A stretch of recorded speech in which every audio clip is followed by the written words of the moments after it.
Isn't it cool that such a change has happened in your life that you can't wait to get out there and do something to let other people know about it? That is a fantastic thing, and I encourage you in that.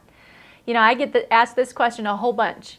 It's one of the favorite ones that pops up, and so I have a couple of thoughts. The first one is take your time.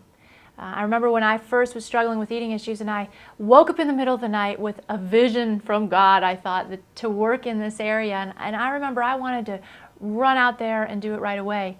And yet I was still wrestling with a lot of issues and I wasn't probably ready to be out there talking about it yet. And so what happened in my life was God kind of took me on a journey through a lot of different things before He led me to the place where He began to open doors for me to do the work that I'm doing today. And which brings me to the second thing. You know, I believe that God has a purpose for all of our lives. And I believe that if you have within you a burning desire to help others, it's quite possible that God has put that in your heart. Whether or not you believe in Him, He has put that in your heart. And so what that means is, if He's put that in your heart, then He has the ability to open the doors and to make it possible for you to pursue that.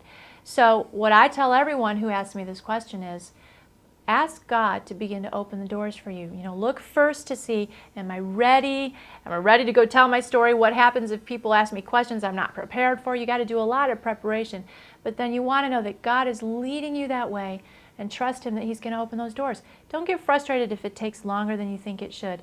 Everything takes me longer than I think it should. And yet when I look back over time, I can see that things do happen, usually at a pretty good pace and usually at just the right pace for what I need.